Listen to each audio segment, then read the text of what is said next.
Bobby Manning, CLNS Media. Joe, how much more equipped does Jayson look to kind of handle some of the shooting struggles he's having to start the series than 2 years ago, against Golden State here with the passing and everything else he's doing? And how important was it having Jrue in that dunker spot for him to have a little bit of an outlet there in that first half?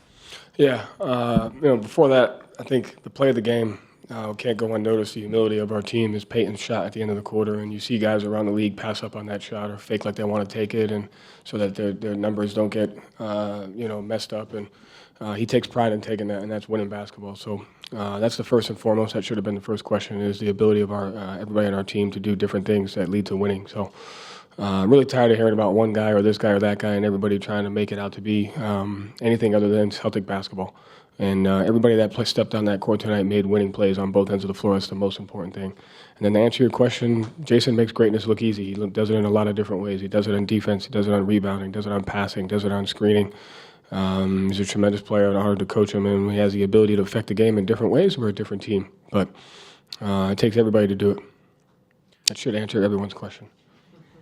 Jake over here on the left side. Joe, that being said, was there an emphasis for Jayson to play more of a distributor role tonight? It seemed like that was kind of his personal agenda out there. The emphasis and where he's grown over the last 2 years is to take what the defense has given him and learn to impact the game in many different ways. And because of the type of team that we've had, especially this year, he's seen a bunch of different coverages and he's seen different matchups because teams have to match up with our team. And so coming into a game, it's kind of similar to a puzzle, and he's done a great job learning how to solve the puzzle and do different things. Tonight, with the way that they were rotating and the way that they were defending, the most important thing was making the right play at the rim, and we were able to stay out of transition because our guys made that. And so I thought he did a tremendous job doing what the game called for. Dave, over here on the left. Joe, you guys trailed at the end of the first quarter. Luka had 13. Jrue ends up outscoring Luka in quarters 2 through 4. What allowed you guys to get him going on offense? And obviously, as you mentioned, a lot of you guys can do a lot of different things for you. But when a guy like Luka has it going like that, how much of a boost is it to get an extra scoring boost from a guy like Jrue?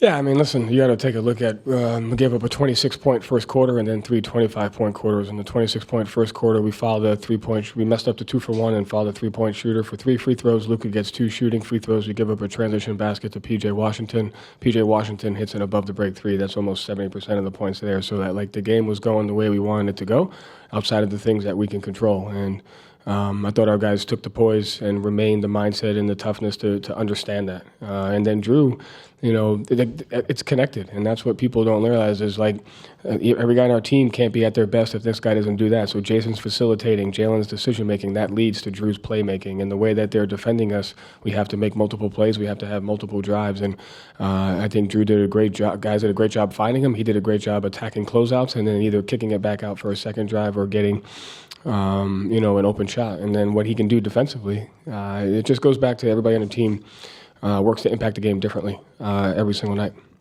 Gary, all the way in the middle. Joe, Gary Walsh from Boston Globe. On the play that Tatum was blocked at the rim, Derrick ran from the Mavericks in front of the Mavericks bench and caught Washington. I mean, that was sick. Yeah, it's uncanny. Yeah. I mean, we agree on that. I mean, what is it about him? He just makes an intangible plays. He hits the 27-footer to beat the shot clock. Like, it just seems like he is so reliable. I mean, can you touch on that? Oh, yeah. I mean, I think it just comes back to he's not defined by one thing. He's not if you were to ask, like, he's just a little bit of everything. He can handle in pick and roll. He can score in pick and roll. He can stay spaced. He's not defined by scoring. He rebounds. He plays defense. He can play pick and roll ball handler, the pick and roll screener. He's had blocks on bigs. And so it's just another guy that's selfless and wants to impact the game in any way that he can. And it looks different every night. And I think the thing about him is the confidence that he has to maybe go some possessions or half or, because teams are guarding us differently, his frequency can be impacted because of that at times. But he just fights to impact the game in different ways. John, over on the right. John Corrales, Boston Sports Journal. When a team is struggling shooting from 3, there might be a tendency to say, okay, we're just going to drive it. But you guys continued to, when you did drive it, make those right reads despite that. What kind of discipline does it take to not get into that thing of like forcing missed layups that you keep talking about that could trigger another team's run and to keep kicking it out, and eventually a couple of huge threes fall down at the end. Yeah, listen, the most important thing is getting a good shot and not turning it over. So in the first half, even though we're missing, our expected points per shot was much higher than theirs, and I liked every shot that we took. And that's the most important thing, is take what the defense gives you, whether it's a layup or there. And the second piece to that was our offensive rebounding. And so I think we had an offensive rebounding rate in the first half of like 41%. And died down in the second half. But like when you're not shooting it well, you still want to make the right plays so that it doesn't impact the other end of the floor. But you have to have the offensive rebounding capacity to get extra possessions. And I thought we did a really good job of that in the first half and had some timely ones in the second half. Joe Varden, The Athletic. Did Porzingis re-aggravate the calf, and what's your concern level for him for Game 3? No, 0. He's good.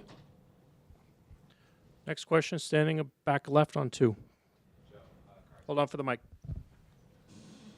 Joe, Kari Thompson, Boston Globe. You touched on it briefly, but the buzzer beater that Porzingis, that Pritchard hit, huge shot, his only make of the night. What makes you trust him in those moments? He has the humility and the selflessness to not care if he misses it. He practices it and has an understanding of how a shot like that can impact the end of a quarter and can impact the run that a team makes. So that they had went on a run to end the quarter, and I thought that shot kind of gave us a little bit of poise and a little bit of momentum that we needed heading into the fourth quarter. That was big time. Tim, last question here. We got Derrick White coming in next. You sub Payton in right before that. Was the plan for him to run up and take that shot? Yeah. He takes pride in that, yes. And you guys, you pride yourself on process a lot as a team. Obviously, in a night where you didn't hit a lot of shots, especially from deep, the offense kept moving. You kept trusting the shots, and you hit a couple late. Did you like the way you guys stuck with? Yeah. Because you have to look at the other side of the coin. If you get away from the discipline and doing what you're doing in those situations, it's going to lead to other things. And it goes to the trust that the guys have in each other. And so as long as you're taking great shots, you have to trust the process. On the back end of that, you got to have your offensive rebounding rate to help you. And when things aren't going that way, you have to keep them off the free throw line, which you didn't do a great job of.